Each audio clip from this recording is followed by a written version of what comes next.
vamos adelante, sí, con el gobierno recién instalado. Hay mucha expectativa en las medidas que tome Gabriel Odone como nuevo ministro de Economía. En entrevistas, Odone ha insistido en un punto de vista que él tiene, que es el de, para reforzar la baja de la inflación, apostar a desindexar los salarios o algunos salarios. Para hablar de ese tema recibimos al dirigente, ex dirigente o dirigente. Ex dirigente sindical, Richard Reed, bienvenido. Gracias por la invitación. Muy buenos días, Richard. ¿Qué posición tiene sobre este tema en base a su propia experiencia? Tengo una postura histórica. Con total legitimidad, Gabriel tiene una concepción y una propuesta. Le compete, es el ministro de Economía, por lo tanto, tiene una visión más global. La mía se circunscribe a la defensa del salario real y los trabajadores. Primero, que el aumento del salario produce inflación es discutible. Lo que produce la inflación son la volcada a precios, el cuánto se traslada a precios, no el salario, porque habría que discutir las paramétricas del empresariado. Hace unos años atrás, por ejemplo, se cuestionó mucho una discusión que hubo en la bebida cuando pedíamos 10 puntos por arriba de la inflación. Y el costo del salario en la bebida en aquel entonces, no lo tengo claro ahora, era de un 8%. En la paramétrica del salario, toda la masa salarial significaba el 8% de los costos. Por lo tanto, si nos daban un 10%, era el 0.8% de aumentos en la paramétrica.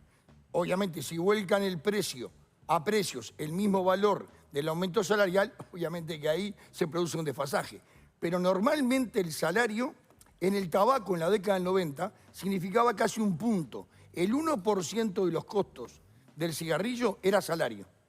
Por lo tanto, un aumento del 100% hubiera aumentado un 2% el costo del cigarro. Entonces, por lo tanto, decir que el salario produce inflación suena bien desde el punto de vista del marketing, pero si uno escarba no es así. Bueno, la historia lo demuestra. Desde el 1 de marzo del 90 hasta el 28 de febrero del 2004 no hubo consejo salario, no hubo aumentos salariales y la inflación creció a 2 dígitos. Por lo tanto, no era el salario la responsable del aumento de la inflación en la década del 90. Por lo tanto, se cae. Creo sí, y además hay otro tema, hoy termino.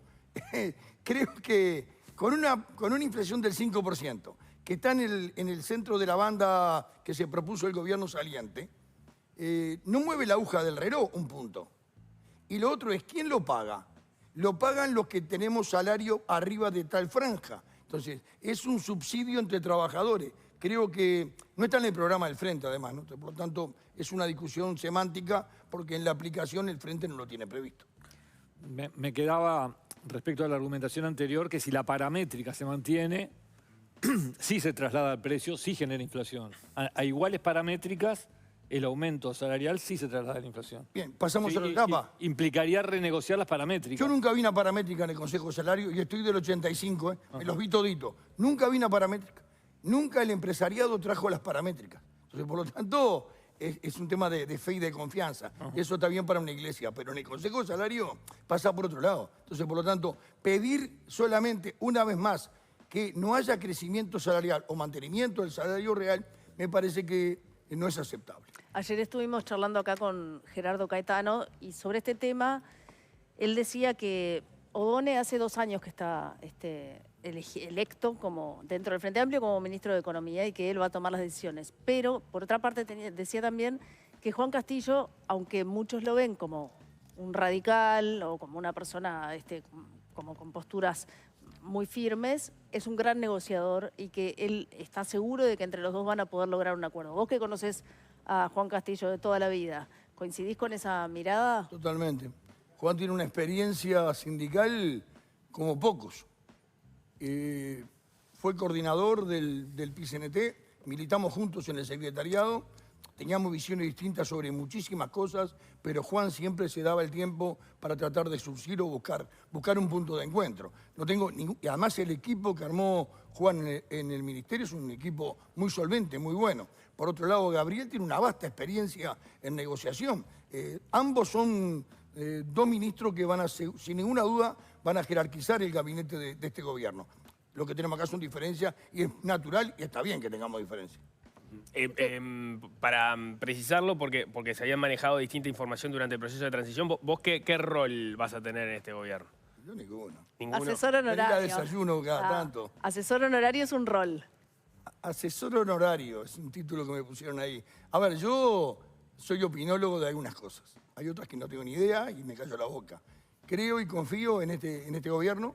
Creo que hay que ayudar y hay que apostar. Si le va bien al país. Y creo que también desde el lado de la oposición hay gente que está dispuesta a dar una mano siempre y cuando se coincidan en los puntos neurálgicos de la estrategia que están para seguir. Yo apuesto a este Uruguay. Llevamos 40 años de discusión política, de democracia, vendrán 5 años más. Y bueno, y ahora hablábamos de Juan y hablábamos de Gabriel. Yo tengo esta diferencia con Gabriel, tengo otras coincidencias y seguramente con Juan también las tendré. Creo que lo mío es de opinión. No se puede pensar en desarrollar un camino intermedio donde se defienda el aumento del salario y al mismo tiempo se pueda también colaborar con el crecimiento del país. Estoy pensando en desindexar, ¿sí?, del IPC, de esa variable, pero indexar el crecimiento del salario, por ejemplo, a la productividad. A cuanto más productividad, más salario. Sí, tengo un matiz contigo. Porque no, estoy preguntando si ese análisis podría funcionar. No, podría ser, sí. El tema es que la mayoría de la gente que habla de productividad la relaciona con el crecimiento salarial. O sea, la lleva de la mano. Yo no estoy de acuerdo con eso. Yo creo que la productividad es una discusión aparte. Yo la tengo desde 2006, desde 2009. En la industria de la bebida y funciona, pero es una discusión aparte. Si hay productividad, se cobre, si no hay, no se cobra. Dejarlo enganchado al crecimiento salarial, no, porque el salario es el resultado de la negociación de mi esfuerzo físico o mi intelecto versus la plusvalía del empleador. Son dos discusiones aparte. Sí creo que hay que discutir productividad. Sí creo que la tapa del libro, en un Uruguay tan pequeño, en un Uruguay donde la espalda es chica, donde dependemos de inversiones, donde dependemos de los precios internacionales de los commodities, la productividad es un atractivo no solamente para la inversión, sino para asegurar los puestos de trabajo. Creo que hay que discutirla con total honestidad intelectual y creo que es ganar-ganar. Pero el camino no sería indexarla, o sea, vincularla al aumento del salario. No, no estoy de acuerdo con eso. Y vuelvo a repetir, estoy de acuerdo con el mantenimiento del salario real. Bien. Puede ser por la vía del IPC o por la vía de un mix con el valor dólar también. Puede haber varias formas de medirlo, ¿verdad? Y de aplicarlo. Hay sectores que dependen de la exportación, por lo tanto el dólar pesa mucho allí. Sí, es otra variable. Hay que buscar las variantes, pero buscar el salario real. Perdón que vuelvo sobre lo mismo, pero me quedo pendiente. ¿Cuál es el rol que vas a tener entonces? ¿En este gobierno? Sí. Yo no tengo un rol en el gobierno. Tengo una relación fraterna y muy respetuosa con Yamandu Orsi. Iré cada tanto a conversar, a charlar sobre algún tema que yo crea que pueda aportar. Hay otros temas que desconozco porque soy bastante ignorante. Y bueno, y si sirve mi punto de vista, que se va a basar más que en lo científico, en el sentido común, mi sentido común, bienvenido sea. Y si no, quedará en el tintero. Hay un tema que me parece que capaz que sí conocés y es algo que va a empezar dentro de poco y va a ser muy importante, que es el diálogo social. ¿Lo vas a participar ahí? ¿El diálogo social? Sí, por la reforma jubilatoria. No tengo referencia institucional, no. Sigo estando en actividad en el trabajo, pero no milito sindicalmente. Creo que va a haber otros compañeros que van a dar muy buenos aportes. Lo mío va a ser de comentario, quizás, o de aporte. Tengo una muy buena relación con el presidente del PCNT, con Marcelo Abdala. Quedamos en juntarnos para dar una serie de charlas dentro de la organización del PCNT sobre el tema de la productividad y sobre el tema de la capacitación. El sector empleador tiene que empezar a capacitar a sus trabajadores. Y alguno me podrá decir, está muy bien, Richard, pero hay sectores, hay empresas muy chicas que es una inversión importante capacitar y una vez capacitados se le van o se lo roba la competencia. Bueno, será el Estado el que tiene que buscar apoyos que pasan por créditos fiscales, etcétera, etcétera. Esos son los temas que deberíamos de conversar porque genera estabilidad laboral, pero también perspectiva y entusiasmo en la negociación colectiva. Como figura referencial del sindicalismo y también militante histórico del Frente Amplio, y que ahora tiene llegada al presidente, tiene buen diálogo con el presidente, tiene buen diálogo con el ministro de Economía y con otros integrantes del gobierno, fue muy crítico, o fue crítico del gobierno de Mujica, fue más crítico del tercer gobierno del Frente Amplio, muchas críticas a muchas cosas concretas. ¿Qué cuidados tiene que tener este gobierno para no repetir errores que ya se repitieron y que usted criticaba? Hay un tema que es gestión y la gestión, los resultados de la gestión no dependen de la idoneidad o la capacidad de la gente que lleva adelante. Eso seguro influye, pero bueno, hay factores externos. Lo que sí hay un factor que depende, que para mí es muy importante para la credibilidad del sistema democrático y de las generaciones que me anteceden, es la ética. Es la ética. Y creo en este gobierno y creo en este presidente que el tema ético es un tema que lo va a resguardar y lo va a cuidar, porque la imagen del sistema democrático está referida en los hombres políticos. La gente cree más o cree menos en las instituciones, pero en los hombres que la llevan adelante. Por lo tanto, la ética debería de ser uno de los elementos fundamentales a cuidar, independientemente del resultado del gobierno, que, vuelvo a repetir, depende de factores, algunos propios y otros externos, como puede ser los precios de los commodities, pero la ética hay que resguardarla, hay que cuidarla, porque viene muy dañada, viene muy cascoteada, y vemos en el mundo cómo la gente cada día más descree el sistema político y pasa a votar al payaso Plin Plin. Y eso es un hecho real. Vemos en Estados Unidos, vimos lo de Brasil, vemos lo que está pasando en Europa en algunas cosas y vemos, con todo respeto a los ciudadanos argentinos, lo que está pasando en Argentina. ¿Tú fuiste quien ¿Ha hablado de esos temas con Orsi, por ejemplo? Y algunas cosas de esas sí siempre se conversan. Lo mío más bien es el tema de... Tengo como una obsesión con las relaciones laborales. Creo que las relaciones laborales deben de ayornarse a este siglo XXI, casi XXI y medio, ¿verdad? Y que el Consejo de Salario, que es una herramienta fantástica del vallismo de la década del 40, hay que ayornarlo también. El envase es válido, pero el contenido hay que mejorarlo, hay que darle más perspectiva, hay que darle mayor credibilidad a esa herramienta. Dejarlo solo para salario es un descuido. Creo que entre los temas que yo mencionaba, que puede ser la productividad, que puede ser la capacitación, tiene que estar también la reestructura de las categorías y la reconversión. Hay 200 y pico de mesas de negociaciones. Es una atomización enorme que hay en los consejos salarios. Creo que hay que revisarlo, hay que verlo. Hay sector empleador que tiene mucha capacidad y mucho conocimiento del tema. Creo que hay que armar una mesa de debate, de una suerte de, bueno, hacia dónde van las negociaciones, las relaciones laborales en Uruguay. Y eso va a llevar de la mano hacia dónde va el Uruguay productivo. ¿Qué incentivo pondrá el gobierno para que nuestra juventud no esté tan desorientada hacia dónde, qué camino tomar, qué estudiar, qué no estudiar? La inteligencia artificial afectará, no afectará en el estudio que elija. Hay muchas cosas a resolver y hay que ponerle cabeza a este 21 y medio. Tú fuiste una de las personas que le sugirió a Yamandu Orsi convocar como ministro de Trabajo a Juan Castillo. Juan es una figura que no precisa que lo presenten. Pero tú hiciste Ya esa estuvo en el sugerencia. ministerio trabajando y cumplió un rol fantástico. El nombre de Juan yo lo sugerí, sí, porque me parece que es muy válido y que le puede aportar muchísimo. Pero creo que Juan no necesita la sugerencia de Rit. Creo que Juan, que por sí solo la investidura le queda muy bien. Y esta desconfianza o esta inseguridad que tienen por parte del empresariado y que el amiguismo propio de Juan Castillo con el PIT-CNT pueda llegar a torcer ese balance que uno espera que el ministerio tenga como mediador en las reuniones tripartitas y demás, ¿lo ves como un riesgo? Yo creo que es una visión muy subjetiva. Juan ya ha estado en el ministerio, bien de INATRA, que es el primer punto el primer batallón de pelea, y ha tenido un rol excelente. Juan ha sabido buscar los equilibrios. Creo que es una visión subjetiva, espero que el tiempo demuestre que estaban equivocados y espero que junto con asumir que se equivocaron haya aportes. Es necesario el aporte del sector empleador. Industria, el comercio, pero principalmente hoy el sector vinculado a la tecnología, ¿verdad? De la parte empresarial. Tenemos que conocer qué pasa, cómo es el mundo del trabajo, la calidad horaria, y habría que discutir obviamente la reducción de la jornada laboral, como un elemento a sentarse a ver. Nadie dice lo resolvemos de viernes para lunes, pero creo que es un tema que ya el mundo lo está discutiendo. Hay que ayornarnos a este mundo.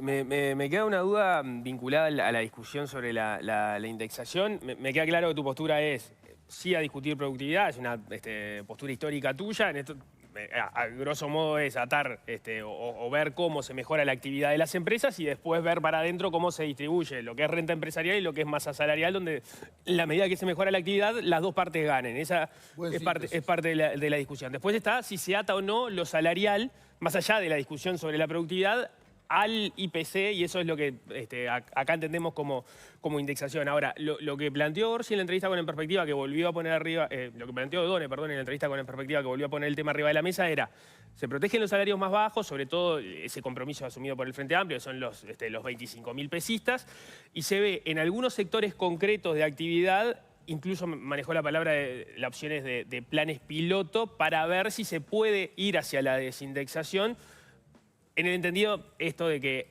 hay distintos componentes que están atados a la... No solo el tema salarial, también contratos con el Estado, etcétera, donde esa genera como cierta inercia y alimenta la inflación. Y también, eso no lo dijo, lo estoy diciendo yo, está la discusión sobre si esto puede generar eventualmente un aumento por encima de la productividad, y ahí traigo a colación la productividad, la destrucción de puestos de trabajo, en la medida si aumento el salario por encima de lo que está creciendo las empresas. Si miramos esa discusión en conjunto, ¿vos entendés que no hay sectores donde haya que mirar eso? Y eventualmente para tener claro si ahí se puede avanzar con el aumento del salario real o no, o hay lugares donde en realidad esto puede complicar la industria y destruir puestos de trabajo. Fue eterna la pregunta, lo sé. No, me parece bien. No sé si la entendí. Es válido por si me equivoco, no digo, bueno, no sé. Primero, yo no voy a estar de acuerdo con que haya un subsidio de trabajador a trabajador. Ponerle todas las palabras que vos quieras. Pero yo laburo y por mi laburo me esfuerzo. Tengo el salario que tengo porque es el resultado de... No tengo por qué sacar de mi salario, de mi poder adquisitivo. No, te lo tiene que hacer otro, no yo. A partir de allí, si se quiere desindexar el precio de los presupuestos de las empresas que negocian con el Estado, parece fantástico. Es empresa con el Estado. Ahora, en esa maraña de palabras, si lo que se dice es que hay una franja de trabajadores que tienen que renunciar al mantenimiento del salario real para que otro le crezca, no voy a estar de acuerdo. No estoy de acuerdo. Pobre bancando a pobre. Acá hay un tema que es real. Señores, acá existe el capital, y existe la plusvalía, y existe el empresariado, y existe el Estado, y existen los trabajadores. Busquemos puntos de encuentro, ¿verdad? Desde otro punto de vista. Hay más de 3.000 millones de dólares anuales en subsidios y exoneraciones a las empresas en este país. Es mucha guita, ¿no? ¿El IRPF no es un poco esto? Y el IRPF es un poco esto, sí. ¿Y usted estuvo en contra del IRPF? Recordalo. Sí, claro, por supuesto. Es un impuesto que grava al salario. De los que ganan en un poco aquel entonces, mejor. el entrevero que había en aquel entonces, que había un COFIS, que era un 3-4%, que no se sabe a dónde iba, apareció que realmente es un impuesto al salario. Sin ninguna duda es un impuesto al salario. Debería de revisarse. Pero bueno, no tengo la capacidad ni el asesoramiento para poder volcar eso. Pero revisar. Creo que el subsidio, la mejora de los trabajadores, 25.000 pesistas, como eran 10.000 pesistas unos años atrás, pasa por otro lado. Y lo otro, que esa dicotomía que el aumento salarial puede llevar a pérdida de puestos de trabajo, lo conozco desde que era chico. Desde que era chico es el cuco que siempre amenazaron. Los puestos de trabajo, la pérdida de los puestos de trabajo pasa por otros vaivenes, que sí hay que mantenerlo. Pero el tema del salario no pasa por allí. El mantenimiento del puesto de trabajo pasa por la productividad, por la excelencia y por las buenas relaciones laborales que puede haber y el conocimiento del lugar que uno trabaja. Pero un aumento de salario sin su correlato en el aumento de la productividad no termina dañando el mercado del empleo. No, porque lo que hace es morderle a la plusvalía, ¿verdad? El capital con total derecho invierte para tener una ganancia sobre el capital invertido. Es totalmente legítimo. La dicotomía capital-trabajo es esa. Yo quiero que me paguen mejor salario porque valoro lo que yo te brindo. ¿Y de dónde lo pagás? Lo pagás de tu ganancia, lo pagás de tu resultado. Es esa Claro, pero si un empresario pelea. Tiene 100 pesos para pagar en salarios y le dicen vas a tener que pagar 120... Sí, claro. Ahí hay que hilar fino, ¿verdad? Porque no hay negocio sindicato abierto con empresa cerrada. Pero por eso el empresariado tendrá que demostrar que no puede pagar. Y para eso habría que presentar paramétricas. Los descuelgues en los consejos de salario, quien habla dio varios descuelgues, venían acompañados por una presentación de las empresas y no puedo pagar este aumento. Y lo demostraban. Y si lo demostraban, es obvio que hay que aceptárselo. Porque ¿de qué sirve Lo que apretarlo? estaría faltando si sería cierran? la demostración. ¿Falta? Lo que estaría faltando sería a priori la demostración de que eso no se puede cumplir. Claro, tenés que demostrarlo, no es solamente de boquilla. Demostrar que realmente no podés pagarlo. Es uno de los problemas hoy, compartir más información por parte de las empresas a la hora de discutir estos Y temas. por eso las empresas pedían que tuvieran personalidad jurídica a los sindicatos. Yo estoy de acuerdo con ese planteo.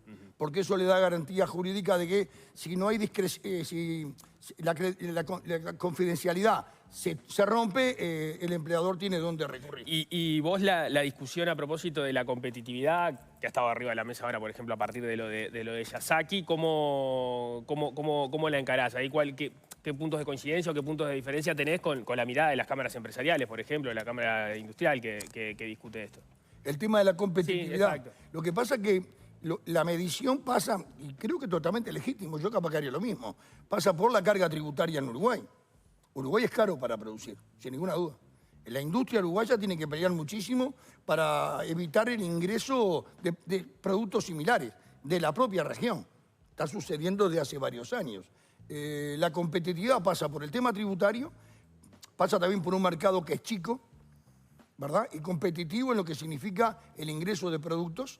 Y lo otro lado es efectivamente la productividad, es ser excelente, con los mismos recursos, con los mismos materia prima, con los mismos costos, que el resultado final, con el aporte del trabajador, sea mejor. Pero, a ver, el tema tributario, vos recién te quejabas de la cantidad de empresas que están exoneradas. Decir que se podría encontrar un equilibrio entre ni que muchas empresas estén exoneradas por los niveles que están exonerados y que las otras empresas no tengan que cargar con los tributos que cargan. Claro, seguramente acá en la zona, que hay mucho, yo soy de la zona, 40 años acá en la fábrica y en el sindicato, hay muchísimos comercios chicos, ninguno de ellos debe estar exonerado. Las exoneraciones son las grandes superficies, los free shop, las zonas francas, ¿verdad? Entonces, a ver, me parece bien, me parece válido.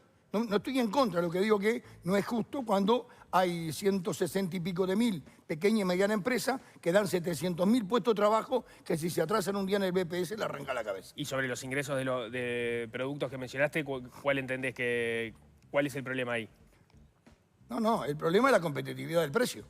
Entran productos con un precio mucho más bajo. Si vos tenés en la región, como tuvimos en Argentina durante 3, 4 años, ¿verdad? Donde los valores de producto en góndola comparado con los nuestros era un tercio, es obvio que ese producto va a ingresar por la vía legal o por la vía de contrabando. No, me queda eso la duda genera si te referías a que había que instrumentar alguna medida proteccionista o... No, creo que en el mundo globalizado de hoy es muy difícil. Y en un país donde tenés cientos de kilómetros de frontera seca con Brasil y un río que cruza... A ver, es muy difícil, es muy difícil. Me quedé pensando en algo que dijiste hace un ratito sobre el tema del IRPF y la renegociación o la redistribución, la rediscusión sobre este tema. ¿Por dónde te parece que tendría que ir? ¿Por el aumento de las franjas, por ejemplo? ¿O por el concepto que pague más el que tiene más, que tenga más en serio? El Estado necesita dinero, ¿verdad? Porque con ese dinero banca el presupuesto. En eso creo que estamos todos de acuerdo. El tema es de dónde proviene el dinero. Proviene del IVA, proviene del IRPF y algunos impuestos más. Yo creo que hay que revisar. Yo pregunto, la tecnología, la informática, la robótica, esas máquinas que hoy sustituyen a los cajeros, ¿no deberíamos de discutir si no tienen que pagar un impuesto mucho mayor? Porque está sustituyendo mano de obra, aporte, consumo. Creo que hay que discutir en un planteo mucho más global este mundo tan cambiante, tan rápido. El tiempo de las fábricas con 1.500, 2.000 trabajadores no existe más en este país. Por lo tanto, deberíamos de revisar el tema de los impuestos. No lo digo yo, lo dicen grandes capitalistas del mundo, de que hay que ver si a la tecnología, a la robótica, no merece adjudicarle un impuesto que realmente es importante. Porque en el mundo hacia allí. En Japón ya hay hoteles y hay restaurantes que no hay seres humanos. Es todo robótica e informática y con QR. Entonces, bueno, hay que ver, porque se sustituye muchísima gente. ¿Y es algo que estás conversando con el gobierno? No tengo el nivel ni la capacidad. Acá estoy payando porque me lo preguntan, tiro. Pero creo que hay que discutirlo. Los que saben mucho tendrían que agendarlo este tema. Porque todo el mundo lo ve. Pasás por el peaje, no queda nadie en el peaje. Y antes habían 20 personas trabajando. Esas 20 personas, ¿qué están haciendo hoy? ¿Quedaron sin laburo? Entonces, por lo tanto, No me parece justo que siempre se corte por el lado más fino, que es el lado de los trabajadores. Acá creo que entro en un tema que sí manejás, que es el tema de la formación laboral o la capacitación laboral. En general la discusión o parte de la discusión no es que la tecnología destruya puestos de trabajo, sino que destruye, o sea, sí destruye algunos puestos de trabajo y a su vez genera otros, Sí, pero claro. seguramente los que pierden trabajo por acá difícilmente se puedan reconvertir por este otro lado. O sea, el que cobra en el peaje quizás difícilmente lo puedas reconvertir en el que genera el dispositivo para automatizar eso. ¿Cómo ves a Uruguay parado en ese frente de la capacitación y la reconversión laboral? Contra todos los pronósticos lo veo muy mal. Muy mal. Yo creo que la grieta en Uruguay está allí, en el tema educativo. No tengo porcentaje, pero puede darle que un 20 y pico % del adolescente y el joven recurre a estudios superiores y termina bachillerato. Pero vos tenés un 70, 80% de gurises que el tercer año, según lo que indican hace pocos días, el 60% no tiene comprensión lectora. Llegan a sexto sin saber leer. Entonces, esos gurises quedan al costado del camino. ¿Con qué reconvertís? Lo otro es el discurso de que la inteligencia artificial va a generar no sé cuánto. Sí, podrá generar. ¿Para quién? Para la franja de este 20%. Y este 70-80% queda al costado del camino. Se acabó. Como mi hijo tiene buen lomo, va a ser zanja. Ya la zanja las hace una máquina ahora. Por lo tanto, creo que esa es la gran grieta. ¿Cómo pasa? Pasa por una reforma del sistema educativo ayornado a este mundo. Ayudar a la vida real, pero con un énfasis mayor al que se ha puesto hasta ahora. Entonces, por lo tanto, el mundo del trabajo cambió. ¿Habrá trabajo? Sí. ¿Habrá trabajo nuevo? Sí, habrá trabajo nuevo. Pero ¿quién accede a él? Accede a aquel que tenga buen estudio, capacitación, pero principalmente capacitación permanente. Pero la reforma educativa tiene que estar pensada entonces con el objetivo de cumplir a los objetivos del mundo del trabajo. Con el objetivo del mundo del trabajo no, tiene que tener la Porque eso fue visión universal criticado. y también el mundo del trabajo. ¿De qué me sirve saber qué pasó con los etruscos si hace 20 días que estoy sin morfar porque no tengo laburo? Tiene que tener un equilibrio de las dos cosas. No, ¿Verdad? pero la transformación educativa del gobierno anterior que trató de alguna manera, según declaraban las autoridades, impulsar capacidades y habilidades que estén orientadas a formar estudiantes que salgan al mercado de trabajo con más herramientas, fue criticado principalmente por los sindicatos, ¿no? Sí, no sé, yo tengo otra visión. Yo creo que el gobierno fue valiente porque detectó, identificó un caos, una crisis en el sistema educativo. Y trató a su manera de buscar una solución. Yo no comparto la solución. Es pobre, es corta, mediatista. Pero creo que sí necesitamos una reforma educativa, donde perfectamente podemos darle la globalidad universal del conocimiento al alumno, pero también herramientas para el mundo del trabajo. El profesorado, cuando fue al IPA, ¿a qué fue? Cuando salió al IPA, ¿qué fue a hacer? Fue a buscar laburo. Fue a buscar laburo. Por lo tanto, no es mala palabra, al contrario, es inserción social. ¿Para qué quiero a mi hijo que conozca mejor que Aristóteles el mundo si no tiene laburo hace 2 años y vive en el fondo tirado? Es un equilibrio. No es mala palabra, creo que es un equilibrio. Y eso hay que meterle cultura del trabajo, ¿no? Porque es toda una masa que hay que tratar de, como sociedad, contribuir. ¿Y qué expectativas tenés respecto a las señales que se han dado ahora en ese frente por este gobierno? Expectativa tengo siempre tengo una expectativa positiva. Trato de no ser negativo. Trato de tener una... porque Bueno, a partir recién de la dijiste expectativa... que no veía mal. No, claro, lo veo mal, sí. Es la grieta que hay, pero es una grieta que viene hace muchos años, no viene de ahora. Por lo tanto, pero la veo yo, creo que la ve mucha gente, la ve muchísima gente. Muchísima gente. Creo que hay que meterle cascabel al gato. El sistema educativo es la raíz del Uruguay futuro. Si no hay un cambio en el sistema educativo, con una visión global, con una visión de inclusión de los niños, de los jóvenes, no tendremos el Uruguay que nosotros queremos. O habrá un Uruguay para algunos, pero para otros no. ¿Y qué importancia le das al instrumento del INEFOP, pensando en esto, en la El INEFOP cumple un recapacitación rol permanente? importante, ¿verdad? El INEFOP cumple un rol importante, principalmente en ese momento de la vida que normalmente o ha pasado, se han quedado sin empleo la gente, le busca asesorarlo, le busca darle herramientas para convertirlo en otra función, en otra tarea. Me parece bien. Creo que hay que darle mucho más globalidad a eso. Tiene que ser mucho más amplio. Tiene que estar tiene que haber desde los consejos de salario el tema de la capacitación. Yo lo dije hace un rato. Tiene que ser el empleador que invierta en capacitar y el Estado apoyando a ese empleador, porque la eventualidad que capacita a trabajadores y a los 2 días viene la multinacional y se los lleva, los preparé yo, los pagué yo y te los llevas vos. Bueno, hay que buscar un equilibrio. Son equilibrios. La sociedad es un equilibrio. Te quiero llevar a otro lugar, ya lo hablamos, pero en otro espacio, así que ha sido muy crítico con la gestión municipal de la última intendencia de Montevideo. Dijiste que Montevideo es una mugre, que bueno, un montón de cosas. Y te quiero preguntar, por un lado, si pensás que la gestión del Frente Amplio en la intendencia ya cumplió su ciclo después de estos 30 años, y después si vas a tener algún rol en asesorar a alguno de los candidatos o en darle alguna de tus ideas para solucionar el tema de la basura. Yo tengo muy poca capacidad, no tengo intrusión, no tengo estudio. Pero vos dijiste Informaciones que de barrio, hubieras de solucionado vestuario. el tema de la basura. Pero a ver, no es que lo ve todo el que no quiere ver, no lo quiere ver. ¿Montevideo está sucio? Sí, Montevideo está sucio. Negar que Montevideo está sucio es vivir en otro lado. Se suena como crítica, muchachos, tu gestión. Bueno, sí está sucio porque los hurgadores, por lo que vos quieras. Puede haber 1000 motivos por qué está sucio, pero vos sos parte de la gestión que tenés que limpiar. Vos tenés que buscar la solución, no analizar el problema. El problema es parte de la sociedad, de la parte cultural, de cómo se fue esta sociedad desmembrando en valores y en código de convivencia, pero la obligación es de la Intendencia levantarlo. Me parece bien que después de las críticas se vean en Canelones como un ejemplo a seguir. Me parece bien que le busquen formas de ahorro y revisen algunas direcciones que desde mi punto de vista tenían un número excedido o por lo menos me parece a mí, de funcionarios. Me parece bien que se revise. Si el frente se gastó en 30 y pico de años, 30 y pico de años genera desgaste en todos lados. Genera en un gobierno, genera en una pareja, genera en un empleo, en todo genera. Creo que hay que revisar. Para revisar hay que tener visión crítica y autocrítica. Y creo que eso es válido. ¿No la tiene el Frente Amplio? Sí, yo creo que la tiene, sí. ¿Cómo que no? La tiene, sí. O sea que un próximo periodo para vos estaría bien. No dije que estaría bien. Dije, estoy hablando de la pregunta. Tu pregunta ahí yo creo que sí, que la tiene. Hay que buscarla, hay que golpear, che, vamos a autocrítica, despertate, vamos a darle. ¿Tenés definido si vas a apoyar a algún candidato en Montevideo?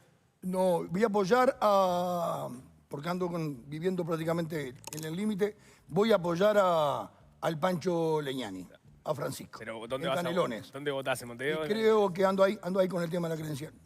¿Cómo ando ahí? ¿Está No, en un ya lado o en el está. otro? Está viendo si hace el trámite para cambiar de domicilio. Voy a La querés apoyar, cambiar para no no tener importa a quién no voto, tener ese voy a problema. apoyar a Leñani, me parece que viene con 10 años de experiencia y de una conducción que está a la vista, que Montevideo la quiere emular, la quiere imitar. ¿No? ¿Pero estás viviendo en Canelones? Estoy un rato en cada lado. Tenemos los centros educativos en Canelones, tenemos la carpintería en Canelones. ¿Y en Rocha, que tiene casa de veraneo? Rocha es zona liberada. ¿Te fuiste al Polonia este verano o no? Claro, voy este fin de semana. ¿Pero ha sido una buena intendencia la de un Pierres o no? No vivo en Rocha. Pero vas. El Poloño está fantástico. El Poloño es autogestión. Está bien, no vas a poder mover la credencial, me parece, a esta altura, ¿eh? Claro, yo lo Pero entiendo. puede hacer publicidad y propaganda. Creo en Leñani, me parece un tipo fantástico, joven, con una experiencia enorme en la intendencia y que va a ser seguramente un muy buen intendente. ¿Y los candidatos del FAN Montevideo crees en ellos? ¿O... Sí, creo, en los tres, claro. Son idóneos para ocupar el cargo. Y en el Me de parece interesante que haya una mujer joven, que provenga de la intendencia, que tenga experiencia. Mario aporta desde su visión de experiencia histórica en gestión y desde la economía, y Esqueloto de haber estado en una de las intendencias más importantes en el periodo, junto con Mariano Arana. Arana. ¿Y crees en Martín Lema? Martín Lema no lo he visto como gestión. Tuvo una gestión en el Mides con todo el tema posterior a la salida de Pablo Bartol, que a mí me parece que la de Pablo Bartol fue una buena gestión en el Mides. Agarró un periodo muy embromado que fue la pandemia, por lo tanto es difícil de comparar. Lo de Pablo me parece que fue bueno. Pero de Martín Lema no tenés una opinión No la definida. tengo acabada. Prefiero cualquiera de los otros tres. ¿Por qué lo sacaron a Bartol si era bueno? Eso debería preguntarle a Luis. No lo sé. Me queda una duda. No. Me dijeron por un rato, hace una hora que estoy y está Cayenne esperando. Pidiendo la hora. La última. Hoy dábamos la noticia de la muerte de Vázquez Franco, el historiador que, tiene una visión completamente opuesta del antiguismo. O sea, su visión de la historia uruguaya es muy diferente a todas. Y prácticamente toda su vida fue arar en el mar. No, eso es injusto, porque está en sus libros, ha quedado, pero realmente... todo en contra, poca difusión pública de sus ideas, ¿no? Poca publicidad, en fin, solo. Y algunos, sin querer hacer un paralelismo, pero algunas ideas que se tiraron acá sobre la mesa. Por ejemplo, que habría que rever el IRPF. Es una vaca sagrada, no se puede discutir prácticamente, es decir, está establecido y discutirlo es casi un anatema.